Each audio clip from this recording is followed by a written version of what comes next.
Welcome to Transforming Us podcast. I'm Jess. And I'm Tamara. We're trauma-informed relationship coaches and old friends here to discuss common patterns and what leads us to paths of security. You know, people are feeling overwhelmed and disconnected in their painful relationships, which often leads to mental health crises. We want to share some new ideas and practices to help you cultivate curiosity, compassion, and to redeem the patterns in your relationships, starting with yourself. Join us on this journey of transforming us. Grab a cup of coffee and let's dive in. Hey, everybody. Welcome back to the podcast. We are in a series talking about parts work. So we've gone through the overview on parts work and how that meets attachment theory. And so today we are going to look at Enneagram and how each Enneagram number has unique protective and containing and hidden parts. I'm just giving some examples. Obviously, it's going to be very unique to you, but there are some common patterns with each number that I would be curious about you asking for yourself. Is this true of me? So we want to see these as almost adaptive motivations and within each Enneagram number. And in this type of work, it is highly unique to each person. The goal is always with parts work to remind these parts that they're not alone. And they had this job of protecting or working really hard that was almost like it was too big for the age that they learned to do it. And they really needed a wise adult, someone to be like, it's okay, you can just be a kid, or it's okay for you to be you. But somehow we miss that. And so each Enneagram strategy has a very sophisticated containing coat that just works real hard. And they work for love, or they sometimes hide perceived flaws. This episode's really going to look at how each number creates a protector that wants to guard the hidden parts. And that's why they're protectors. They're the ones that kind of step in front when a vulnerable or hidden part is triggered. So remember our metaphor from the previous two episodes where we talk about the American chestnut burr? That's what I'm talking about when I am talking about the prickly or the containing or the hidden seeds. I'm working on a book project, which just gets deeper into this concept of the layers that we have within ourselves. So, what is one thing you feel you must be in order for people to respect or love you? Ask yourself, what is the feeling you are most afraid of letting other people see? I'd like to explore some of these together today. So as we begin, we're going to go type by type.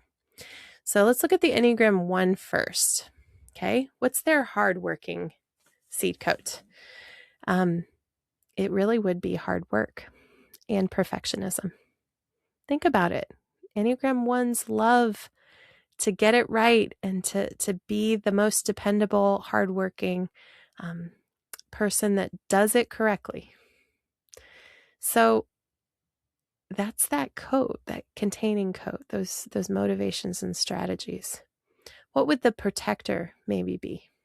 Could it be judgment or criticism? When you poke a 1, what do you get? Well, the prickly side it tends to be pretty judgmental. And so, they might be self-critical, but oftentimes you'll get some of that towards you. So what's hidden? Often a childhood wound for Enneagram 1 is feeling like they were bad or feeling like they weren't good enough, perfect enough. And that's where that perfectionism rose up. Like, I will never let anybody down. I can do this the right way. But it's never enough. So what would the wise, true self be for an Enneagram 1? Well, the wise, discerning leader who is calm, accepting, and integrated. And they realize that wholeness exists even in imperfection. I could say that again. Wholeness exists even in imperfection. Ones need to hear that. So, Enneagram 2, they have a very hardworking coat that is overgiving and self sacrificing.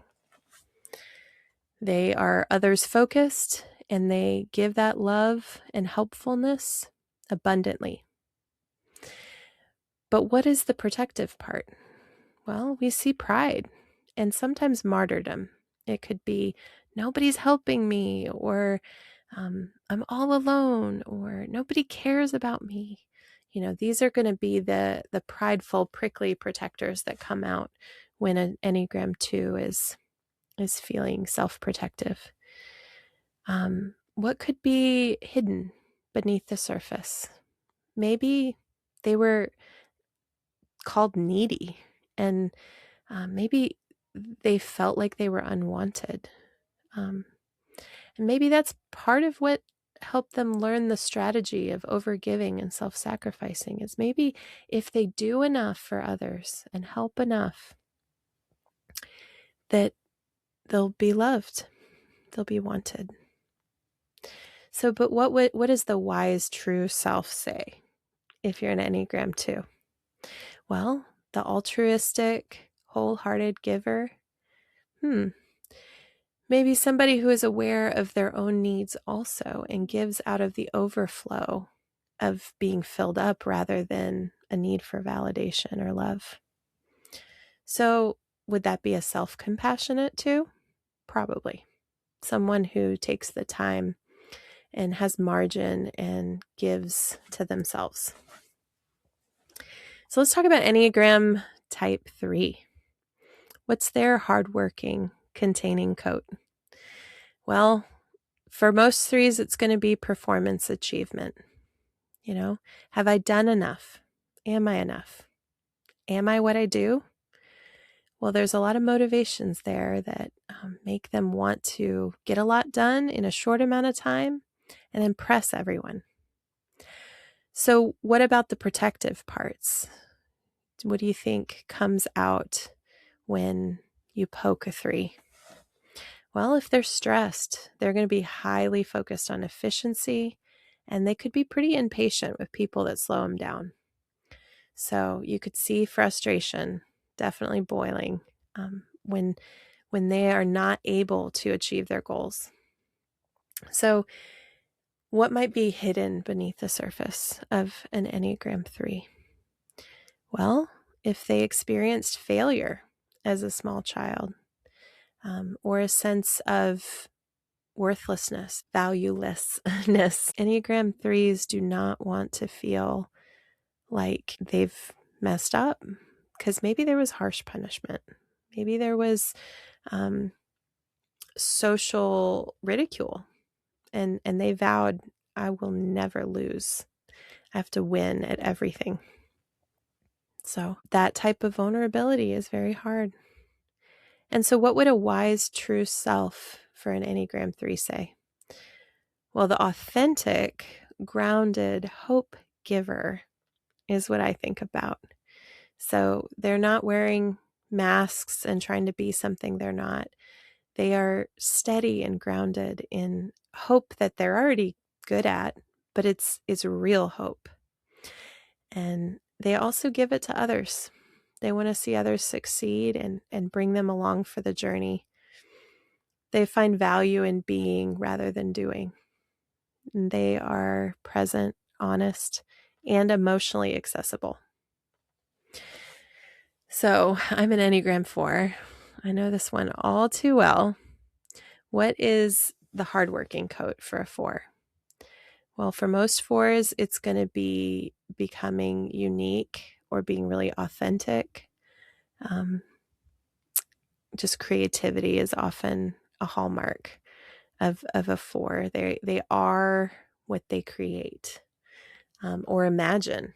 They are what they imagine. It could just be what's in their mind and their thoughts about what they want to create.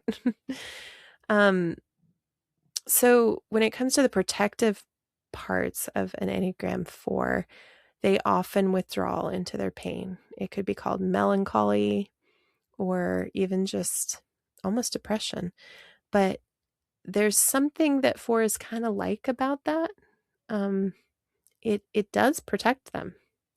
It helps keep them away from more pain, I think.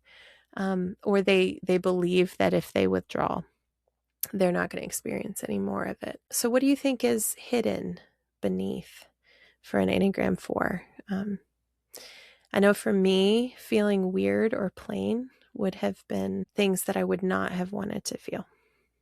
So, a child who fears being defective or insignificant. I think for each 4, it is going to be a little bit different. What is it that you're trying to hide and not be? Ordinary? Maybe. Ask yourself, what are you hiding? So the wise true self for the Enneagram 4 is the creative, equanimous revealer. Okay, so equanimity is the virtue for an Enneagram 4, so equal ranking and just sort of that peacefulness. We can hold deep emotions without drowning in them. So it's being in touch with emotion, but not having them control us. That's what the wise true self as a 4 looks like. They see the beauty in both the ordinary and the extraordinary. So I think gratefulness is also a beautiful practice for 4s that are trying to live into their true selves. So Enneagram 5. What is that hardworking coat? It's the knowledge gathering. It's trying to be the expert. It's getting enough information, right? Working really, really hard to be as informed as possible. So what do you think the protector is doing? Well, they detach. They don't allow others to reach them. They slow down and often don't make quick decisions. And so it could look a little bit like stubbornness. What do you think is hidden? For many 5s, feeling incompetent, like they weren't capable of doing something or they didn't know enough, that would be a painful experience that maybe they vowed to never have to feel that again. Also feeling drained, maybe they were overwhelmed, honestly, as a kid. And they said, I'm never going to let myself get to the point where someone overwhelms me like that again. And so they've guarded against that. So what would then the wise true self say as a 5? The observant, participatory visionary. Okay, think about these things. You can observe and also be part of something and cast vision for the group. So this 5 would move from hoarding resources to engaging with the world, trusting that their inner reservoir is replenished by God. So they can give out and they can be generous. So type 6, their hardworking coat is definitely preparedness. They're feeling like guarding against any worst case scenarios, and the mental planning fixation is in high gear. So that hardworking, being dependable and loyal is always online, right? That motivation to get support. I mean, obviously they want to feel safe and supported. And so part of that is being prepared as they're supporting themselves. And then it helps reduce it. What you'll see with a 6 who's self-protecting is anxiety rises up. Or maybe you're trying to help them and they're really skeptical and they just don't believe that goodness can happen. And so that prickly kind of side of a 6 is reactive and emotional and just not necessarily seeing the positive that could happen. But those parts are just trying to protect them. So then what would the hidden parts be for maybe a 6? Like I said before, the unsupported child, the one that was kind of left alone, maybe abandoned, in danger, or perceived danger, that they didn't have that support. So they didn't want to ever feel that way again. And so what would the wise true self be like for a 6? Well, they're confident, courageous, and they're guided, right? That support, but they're guided by God. And they can be calm and present and trust their inner guidance and God's constant support. It's not a grasping for the support of others and finding safety in the world, because the world's not always feeling safe, but they have kind of an inner sense of safety. That's what the true self. It doesn't mean that we're always going to be there. It just means when these other parts are working hard, our wise true self is who we want to try to listen to. We want them to come online, them to advise and inform. So with all of these types. So type 7, they're hardworking part. The containing coat is definitely this enthusiasm, optimism, and they're excellent planners. They could be party planners, they could be travel planners, they could be wedding planners. It's all good, right? So the hardworking is like, what's next? But then you'll see protective parts for an Enneagram 7 could look like escapism or numbing, because of that desire for more and, the tendency for the vice of gluttony. They're wanting to maybe avoid pain. That's where some of this comes into place, is if you experience some pain, quickly going to not feel it might look like escapism or numbing, and these parts are just trying to protect you. And so what might be hidden, right? It could be grief, a grieving child that maybe didn't have a place to share their grief. It could be being trapped in a situation that you didn't feel that you had escape from and not wanting to feel that. So creating strategies to not ever have to feel that again, to avoid pain and suffering. So what is the wise true self for an Enneagram 7? What's that like? Well, they are still joyful, for sure. That gift does not go away. But they're present and they're clarifying. They persist and they connect and they find satisfaction in the current moment without needing to escape it. So just imagine that, like, instead of the what's next, they find joy and presence and satisfaction now. So Enneagram 8, they have a very hardworking coat that says you must be strong. You must protect others. We need to be aware of power, and whether you have the power or you just make sure no one else has too much power, always aware of what's maybe not fair or is unjust. So what does the prickly part for an 8 look like? I think most people would probably think of an 8 quickly as far as being maybe angry or aggressive. I think this is a very outward, obvious protective part that says if they feel vulnerable, they're going to fight. They're going to fight for what's right, and they're going to fight for themselves. And, maybe deep down, it's like nobody else is going to fight for you, so you have to fight for yourself. So the hidden weakness beneath an 8 is like, I will not be weak. A child that says, I hate feeling vulnerable. I don't want to ever be manipulated or controlled by others. So that's what I think that anger and aggression is trying to protect. So what does the wise true self say for an Enneagram 8?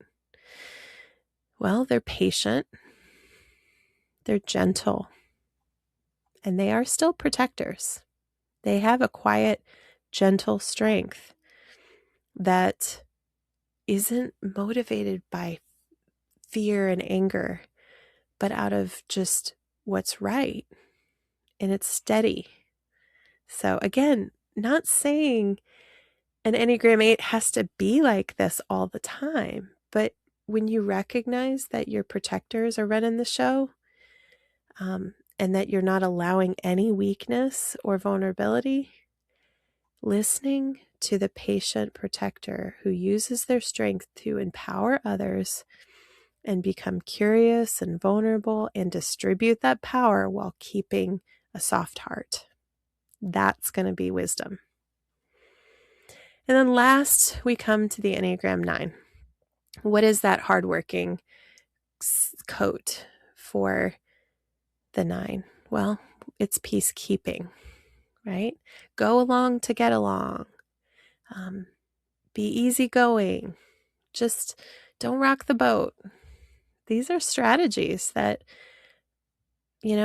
it's kind of become part of their persona, who they are, what they're known for. They're kind of the sweethearts of the Enneagram, Everyone really likes being around a 9 because they never cause too much disruption. But, you will sometimes see when you poke a 9, that protector could look like passive aggressiveness, where they really do want something, and because they don't feel like they can have a voice to say, this is what I want, they will sort of passive aggressively still try to communicate, but it can be confusing. It could be outright stubbornness. Anyone who's married to a 9 will probably attest that they may not tell you that they're not going to do something, but you can see when they're not going to do something. And that's that stubbornness, that protector rising up. Because what's hidden beneath often for many 9s is feeling forgotten, insignificant, feeling overlooked. There was childhood wounds that probably, made a 9 feel as if their presence doesn't matter. So those hidden parts that they don't want to feel that way, and so that there will be places that rise up to try to protect. It could be anger. I mean, a lot of 9s, although they repress their anger, it's there. So what does the wise true self say? Well, for a 9, they are connected, confident peacemakers. Okay, what's the difference between peacemaker and peacekeeper? Well, they're engaged and can be assertive. They're not necessarily keeping the peace, go along to get along. They're making peace by sometimes addressing things that need to be addressed, which ultimately brings peace to their soul. They know their presence matters. They don't have to have it validated by somebody else, and they know that their voice is vital to the whole group. So that true self is what we need to come to the aid of these parts. Just a reminder from the first episode in this series, I shared with you a tool called STOP, which is Stop, Think, Observe, Pattern.